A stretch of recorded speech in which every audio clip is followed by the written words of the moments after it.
नमस्कार दोस्तों, मैं हूं प्रियंक नागर। सक्सेस एकेडमी में आपका स्वागत करता हूं। अब चलते हैं हम chapter number 3 mathematics 10th class, pair of linear equations in two variable. पहले इस चैप्टर के हम कुछ बेसिक्स देखेंगे और उसके बाद हम एक्सरसाइज के क्वेश्चन सॉल्व करेंगे। Method of solution of a pair of linear equation in two variable. ठीक है, अब इसमें क्या लिखा है हम फर्स्ट पॉइंट देखते हैं। Coordinate of the point x and y which satisfy the system of pair of linear equations in two variable in the required solution. कहने का मतलब क्या है, टू वेरिएबल के लिए हमें कोई भी पॉइंट चाहिए। ठीक है, कोऑर्डिनेट जो आप कार्शियन प्लेन के अंदर देखते हैं तो उसमें एक्स और वाई किसी दो वैल्यू तो हमें चाहिए, जिससे हम क्योंकि क्वेश्चन जो है हमारा जो चैप्टर है वही क्या है, टू वेरिएबल को लेकर। तो एक्स और वाई हम दो वेरिएबल लेके इसे सॉल्व करेंगे। This is the point where the two line representing the two equation intersect each other. ठीक है, और यहाँ पर क्या रहेगा, जो हमारा सॉल्यूशन हमें मिलेगा या जो भी वैल्यूज हमें फाइंड होंगी वो कब होगी, जब कोई दो लाइन जो हमारी बनेगी इक्वेशन से वो ग्राफ पर रिप्रेजेंट होने के बाद एक दूसरे को इंटरसेक्ट करेगी। यहाँ पर लिखा हुआ है इंटरसेक्ट, तो वो लाइन कुछ ग्राफ पर इस तरीके से बनेगी, तो जहाँ पर हमारा पॉइंट कट होगा, इंटरसेक्टिंग पॉइंट आएगा, वही हमारी क्या रहेगी, हमारे वैल्यू रहेगी। क्या है ग्राफिकल मेथड के अंदर, this method is less convenient when point representing the solution has non integral coordinates. अब यहाँ पर वो क्या है, हम x और y के कुछ कोऑर्डिनेट लेंगे, x की कुछ वैल्यू लेने पे y की कुछ वैल्यू आएगी इक्वेशन के अंदर रखने पर, और y की अगर आप कुछ वैल्यू लेते हैं तो उसमें x की कुछ वैल्यूज आएगी। तो ऐसे करके आप जब उसको कार्शियन प्लेन पे क्या करेंगे, डिनोट करेंगे आप, तो एक लाइन रिप्रेजेंट करेगी, एक और इक्वेशन की लाइन आएगी तो उसमें भी रिप्रेजेंट करेंगे, और जहाँ पर कट होगा तो वो आपकी क्या होगी, वैल्यूज रहेगी एक्स और वाई की रियल वैल्यू, जो एक्चुअल में आपका आंसर रहेगा। ठीक है, जनरली इसमें कई बार क्या हो सकता है, ग्राफ आपका ज़्यादा बड़ा भी बन जाए, स्केल आपको बड़ा लेना पड़े इस पर। ठीक है, और उसके बाद जो मेथड रहती है जनरली आपको जो आती है एल्जेब्रिक मेथड।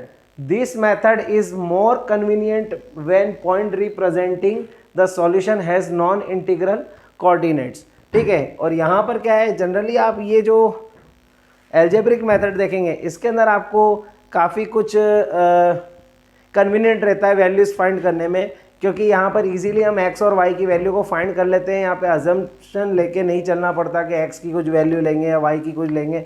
डायरेक्ट जब सॉल्व करते हैं तो x की करेक्ट वैल्यू आ जाती है, एंड देन x की वैल्यू आने पे y इक्वेशन के अंदर हम पुट कर देंगे तो y की भी कुछ वैल्यू हमें मिल जाएगी। This method is further divided into 3 method. ठीक है, तो 3 मेथड के अंदर है। अब कौन कौन सी ये 3 मेथड देखते हैं। अब वो 3 मेथड जो है वो है सब्स्टिट्यूशनल मेथड। ठीक है, सब्स्टिट्यूशनल मेथड, एलिमिनेशन मेथड और क्रॉस मल्टीप्लिकेशन मेथड। आपके कोर्स में सब्स्टिट्यूशनल मेथड और एलिमिनेशन मेथड है। सब्स्टिट्यूशन मेथड क्या है कि x और y की कोई इक्वेशन दे के रखी है, जैसे हम मान लेते हैं suppose x plus y is equal to 2। ठीक है, और एक इक्वेशन दे दिया है हमें 2x plus y is equal to 6।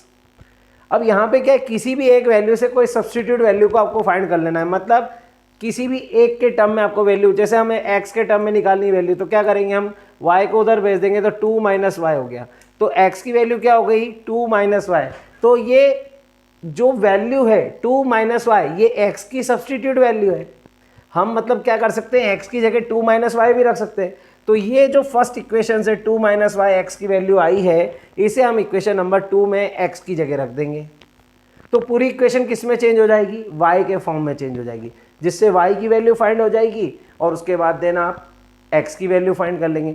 तो इसे कहते हैं सब्स्टिट्यूट। सब्स्टिट्यूट वर्ड से ही आप समझिए कि एक सब्स्टिट्यूट, जैसे मैच में सब्स्टिट्यूट प्लेयर होता है, मतलब एक प्लेयर की जगह सब्स्टिट्यूट प्लेयर खिला लेते हैं हम, मतलब उससे कोई फ़र्क नहीं पड़ता है, टीम को मतलब कोई प्रॉब्लम नहीं होती है, और ना ही अदर टीम को कोई प्रॉब्लम होती है उससे। मतलब वो मान्य रहता है कि आप उसको उस जगह पर ले सकते हो या खिला सकते हो। ठीक है, तो सेम वही चीज़ है यहाँ पर। क्या है, हम कि x के रिस्पेक्ट में पूरी टर्म को हमने चेंज किया और x is equal to 2 minus y आया, तो आप इक्वेशन नंबर 2 में x की जगह 2 माइनस वाई रख के इस पूरी वैल्यू को y के फॉर्म में आप चेंज कर लेंगे, और फिर हमारी यहाँ से y की वैल्यू आ जाएगी। देन y की वैल्यू आने के बाद हम क्या करेंगे, इक्वेशन 1 और 2 किसी में भी y की वैल्यू को पुट कर देंगे, तो x की वैल्यू भी हम फाइंड कर सकते हैं। तो इसे बोला हमने सब्स्टिट्यूट मेथड। ठीक है, अब सेकेंड है एलिमिनेशन मेथड। एलिमिनेशन मेथड का मतलब ही क्या होता है कि किसी चीज़ को एलिमिनेट कर देना, मतलब एक वैल्यू को पूरा ही हटा देना। कहने का मतलब अगर कोई दो इक्वेशन है हमारे पास के x minus y is equal to 4, ठीक है, और 2x plus y is equal to 3, कुछ भी हमने ले ली, एक इक्वेशन मान लिया। अब यहाँ पे एलिमिनेशन करना है। तो एलिमिनेशन का मतलब क्या है कि हमें इनके कोफिशिएंट पहले सेम करने होंगे, किसी भी, या तो x के कोफिशिएंट सेम कर सकते हैं या y के, ठीक है, और वहां से एक वैल्यू को पूरा हटाना पड़ेगा, मतलब या तो x वाली टर्म को पूरा एलिमिनेट कर दीजिए या y को कर दीजिए, दोनों में से किसी भी कर सकते हैं। अब इन इक्वेशन में हमें क्लियर दिख रहा है कि एक माइनस का y, एक प्लस का y, तो ये इजीली यूं ही एलिमिनेट हो जाएंगे क्योंकि दोनों का कोफिशिएंट 1 है और कोफिशिएंट सेम होने के कारण यहाँ पे वेरिएबल पूरे कट हो जाएंगे। अब अगर इन दोनों इक्वेशन को हम ऐड करते हैं तो y से y क्या हो जाएगा कट, x और 2x क्या हो गया 3x, और यहाँ हो गया 4 और 3 7, मतलब x की वैल्यू क्या आ गई 7/3। तो ये इतना इजी है, ठीक है। हमने क्या करा यहाँ पे y को एलिमिनेट करके x की वैल्यू फाइंड करी, और अब x की वैल्यू को आप इक्वेशन 1 और 2 में कहीं पे भी रख दीजिए, उससे y की वैल्यू फाइंड हो जाएगी। तो ये हो गया आपका कौन सा मेथड, एलिमिनेशन मेथड, ठीक है। अब यहाँ तो क्या है, आपके कोफिशिएंट सेम आ गए तो आपने डायरेक्ट कट कर दिया और सॉल्व कर दिया और x की वैल्यू फाइंड हो गई। अब यहाँ पर क्या है, अगर आपका यहाँ पे वेरिएबल सेम, मतलब यहाँ वेरिएबल के कोफिशिएंट सेम ना हो तो उसके लिए हम क्या करेंगे, हम क्रॉस मल्टीप्लिकेशन करेंगे सेम वेरिएबल के कोफिशिएंट का। कहने का मतलब ये अगर 2 है यहाँ पर, ठीक है, और यहाँ पर x का यहाँ कोफिशिएंट 1 है, कुछ नहीं है, तो हम क्या मानते हैं 1। मान लो हमें y का नहीं कट करना, हमें x का कट करना था, तो क्या करेंगे, पहले इस 2 का इंटू इस पूरी इक्वेशन में करेंगे, और इधर क्या है x का कोफिशिएंट 1, तो उस 1 का इंटू इस पूरी इक्वेशन में करेंगे। तो उससे क्या होगा, x के कोफिशिएंट जो रहेंगे वो सिमिलर हो जाएंगे। तो सिमिलर होने के बाद उनको एलिमिनेट करना आसान हो जाएगा, क्योंकि कोई वैल्यू एलिमिनेट तभी हो सकती है जब दोनों वेरिएबल जो सेम है, x जो दो वेरिएबल सेम है, उनके कोफिशिएंट भी सेम होने चाहिए। अगर सेम होंगे तभी वो full out of full cut होंगे, ठीक है। जैसे हम आगे क्वेश्चन आते जाएंगे तो हम देखेंगे उसमें काफ़ी कुछ आपको समझ में आने लगेगा। अब हम देखते हैं consistency and nature of graph, मतलब कंसिस्टेंसी होता क्या है। देखिए, अगर कोई वैल्यू हमें, मतलब कोई दो वेरिएबल वाली जो इक्वेशन है, 2 वेरिएबल, और उन्हें सॉल्व करने पे हमें ग्राफ पर जब उन्हें प्लॉट करें उनकी लाइन, लीनियर इक्वेशन है, मतलब सीधी स्ट्रेट लाइन वहाँ पर ड्रॉ होगी, और ड्रॉ होने पर क्या होगा, जब अगर वो एक बार भी उन्हें कट कर देती है, अगर इंटरसेक्ट कर देती है, तो उनके नेचर अलग अलग उसके अकॉर्डिंग बताए गए हैं, ठीक है, कि कंसिस्टेंसी कब होती है, कब नॉट कंसिस्टेंट होगा, तो उसको हम यहाँ पर चेक करते हैं। Consider the standard form of linear equation in 2 variable. ये दो स्टैंडर्ड फॉर्म दे रखे लीनियर इक्वेशन के, क्योंकि 2 इक्वेशन रहती है, इसलिए A1 A2 B1 B2 और C1 C2 के हिसाब से इनके कोफिशिएंट को यहाँ पर बताया गया है। यहाँ पर A1 जो रहता है x, फर्स्ट इक्वेशन के x का कोफिशिएंट रहेगा, B1 y का होगा, और कांस्टेंट वैल्यू जो रहेगी वो C1 होगी। हो सकता है प्लस माइनस में भी हो सकती है, कोई जरूरी नहीं यहाँ पर प्लस में लिखी तो प्लस में ही, इक्वेशन में जैसा दिया होगा वैसा हम लेंगे। A2 क्या होगा, सेकेंड इक्वेशन के x का कोफिशिएंट, B2 क्या होगा, y का कोफिशिएंट सेकेंड इक्वेशन का, और C2 क्या होगा, सेकेंड इक्वेशन का कांस्टेंट टर्म। जरूरी नहीं कि यहाँ पर हो सकता है यहाँ पर 0 हो, तो हम 0 लेंगे, कोई दिक्कत नहीं है, ठीक है। While solving the above system of equation following the 3 cases, ठीक है, अराइज। हम जब क्वेश्चन सॉल्व करते हैं तो इस टाइप के 3 केस अराइज होंगे, ठीक है। 3 केस के अलावा आपको कोई सा भी केस नहीं मिलेगा, ठीक है, 3 ही केस मिलने हैं। अब कौन सा केस है, फर्स्ट पढ़ते हैं हम। If A1/A2 not equal to B1/B2, A1/A2 अगर B1/B2 के इक्वल नहीं है तो system is called consistent. Consistent होगा क्योंकि इस कंडीशन में क्या होगा, इंटरसेक्टिंग लाइन होगी, दोनों इक्वेशन एक सिंगल पॉइंट पे एक दूसरे को कट करेगी, और एक बार भी अगर कट कर देती है तो कंसिस्टेंट कहलाएगी, मतलब वो रियल वैल्यू दे रही है आपको, ठीक है। हैविंग यूनिक सॉल्यूशन, यूनिक मतलब वही 1 सॉल्यूशन मिलेगा आपको, ठीक है। And pair of straight line representing the above equation intersect at 1 point only. ये रहा, इंटरसेक्ट करेगी दोनों लाइन 1 पॉइंट पे, तो ये वाली कंडीशन जो होगी वो कंसिस्टेंट वाली कहलाएगी। और ये कब होता है, जब यूनिक सॉल्यूशन होते हैं। Second case, A1/A2 equal to B1/B2 equal to C1/C2, जब तीनों ही कंडीशन इक्वल हो जाए एक दूसरे के, सिस्टम इज कॉल्ड डिपेंडेंट, ठीक है, इसको डिपेंडेंट बोलते हैं, ठीक है, और ये इंडिपेंडेंट था ऊपर वाला, and have infinite many solution, क्योंकि जब क्या होगा ये कोइंसिडेंट लाइन बनेगी, कहने का मतलब कोइंसाइड, एक लाइन के ऊपर ही दूसरी लाइन रिप्रेजेंट होगी। अब देखिए एक के ऊपर ही एक पॉइंट लेंगे तो दूसरा भी उसी पर आएगा, तो इसे करके इस लाइन को अगर हम आगे बढ़ाएंगे तो इसी पे और भी क्या है पॉइंट्स बनते जाएंगे, तो इनफाइनाइट मैनी सॉल्यूशन आएंगे।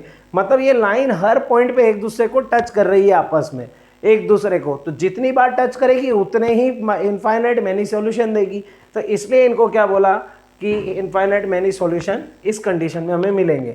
Pair of linear represent the equation coincide. Coincide का मतलब क्या है कि लाइन एक के ऊपर एक आएगी, जैसे यहाँ पे दो लाइन इंटरसेक्ट थी, ऐसे अलग अलग दिख रही थी, पर आपको इस कंडीशन में अलग अलग नहीं दिखेगी दोनों लाइन, वो दोनों लाइन एक के ऊपर एक रहेगी, उसी को बोलते हैं हम कोइंसाइड, ठीक है, या इनफाइनाइट मेनी सॉल्यूशन होंगे। अब थर्ड कंडीशन देखते हैं। थर्ड कंडीशन में क्या है, a1/a2 equal to b1/b2 not equal to c1/c2। Third condition not equal to वाली है, ठीक है, मतलब a1/a2 इक्वल टू तो b1/b2 होगा, पर ये दोनों नॉट इक्वल होंगे c1/c2 के, तो सिस्टम इज कॉल्ड इनकंसिस्टेंट। इस कंडीशन में क्या होगा, इनकंसिस्टेंट आएगा और नो सॉल्यूशन। क्यों? क्योंकि इस कंडीशन में दोनों लाइन क्या हो जाएगी, पैरेलल हो जाएगी, ग्राफ के अंदर पैरेलल रिप्रेजेंट होगी, तो पैरेलल होने के कारण ये इंटरसेक्ट नहीं हो पाएगी, और इंटरसेक्ट नहीं होगी तो एक भी वैल्यू नहीं दे पाएगी आपको, एक भी रियल वैल्यू या ट्रू वैल्यू आपको नहीं देगी, उसके कारण आप इसको क्या कहेंगे कि no solution. Pair of line representing the equation are parallel और do not intersect each other. कहने का मतलब वो एक दूसरे को कट ही नहीं करेगी, इसलिए आपको कोई वैल्यू नहीं देगी, और कोई वैल्यू नहीं देगी इसलिए क्या है, नो सॉल्यूशन होंगे, इसके किसी भी प्रकार के कोई सॉल्यूशन नहीं आएंगे और आगे कोई सॉल्व नहीं होगी। और कंडीशन क्या रहेगी, ये रहेगी। तो ये तीनों कंडीशन समझना बहुत ज़रूरी है। अगर आप इन्हें अच्छे से समझते हैं तो आपको ये चैप्टर बहुत अच्छे से समझ में आएगा। किसी भी चैप्टर के आप बेसिक बहुत अच्छे से मजबूत कीजिए, अपने बेसिक पे आप कमांड बनाएंगे, आपको ये पूरी जो कंडीशंस रहेगी चैप्टर से रिलेटेड बहुत अच्छे से याद होगी। अब देखिए ग्राफिकल मेथड ऑफ सॉल्यूशन, अभी जो चीज़ समझिए वही है, बट एक बार और हम डायग्राम के थ्रू समझते हैं कि केस फर्स्ट। देखो क्या बता रहा है, in this method two equation are plotted separately in a single graph. दो अलग अलग इक्वेशन रहती है जिनके हम ग्राफ को मतलब ग्राफ पे उनकी लाइंस को ड्रॉ करते हैं, ठीक है, सिंगल ग्राफ पर दोनों लाइन को करते हैं, तो किस किस टाइप की कंडीशन आपको देखने को मिल सकती है। तो केस फर्स्ट यहाँ पर बता रहा है, ठीक है। अब केस फर्स्ट में क्या है, केस फर्स्ट में आपको ये बता रहा है कि L1 और L2 जो दो लाइन है एक दूसरे को इस पॉइंट पे कट कर रही है, सिंगल पॉइंट पे। तो यहाँ पर कट कर रही है मतलब यहाँ पे क्या है, P के कोऑर्डिनेट आ रहे हैं, x और y की वैल्यू आ रही है, पर ये एक ही पॉइंट रहेगा, और एक ही पॉइंट होने के कारण क्या रहेगा, इंटरसेक्टिंग लाइन तो होगी, और यहाँ पे क्या रहेगा, सॉल्यूशन कैसा रहेगा, यूनिक रहेगा, जो हमने इसके पहले वाली कंडीशंस में पढ़ा है। सेकंड केस क्या होगा, जब लाइन दो पैरेलल हो जाएगी। ये जो थर्ड केस था, इसके पहले जो हमने थर्ड केस पढ़ा था, यहाँ पे वो सेकंड बता रहा है, कोई बात नहीं, हमारे कॉन्सेप्ट क्लियर होने चाहिए। ये पैरेलल लाइन वाली कंडीशन बता रहा है, आपको दिख रहा है सामने, पैरेलल लाइन है मतलब एक दूसरे को कट नहीं करेगी, और कट नहीं करेगी तो क्या होगा, नो सॉल्यूशन, ठीक है, वहां पर किसी प्रकार का कोई सॉल्यूशन नहीं मिलेगा, ये यहां पर लिखा है नो सॉल्यूशन। केस थर्ड में क्या रहेगा, देखो कोइंसाइड, लाइन एक के ऊपर एक बन गई है, L1 भी यही है, L2 भी यही है, इसको जितना एक्सटेंड करेंगे और उतनी ही वैल्यू आती जाएगी, तो इनफाइनाइट कोइंसाइड होने के कारण क्या है, इनफाइनाइट मैनी सॉल्यूशन होंगे, infinite set of solution, some of which are, उन्होंने एग्जांपल के तौर पे दे रखे कि ऐसे एक्स वाई की वैल्यू और आ रही है। कहने का मतलब एक फिक्स्ड वैल्यू नहीं मिलेगी आपको, इनफाइनाइट मैनी सॉल्यूशन मिलेंगे। तो x और y की कई सारी वैल्यूज रहेगी, आप x की कुछ वैल्यू लोगे तो y की कुछ आ जाएगी, y की कुछ और अदर लेंगे x की और कुछ आएगी, x की और अदर वैल्यू लेंगे तो y की और कुछ आ जाएगी। कहने का मतलब x की हर एक कोई सी वैल्यू के लिए जो भी वैल्यू आप लेते हैं उसके लिए y की कुछ डिफरेंट वैल्यू आती रहेगी, मतलब कई सारी वैल्यूज आपको मिलेगी, ठीक है।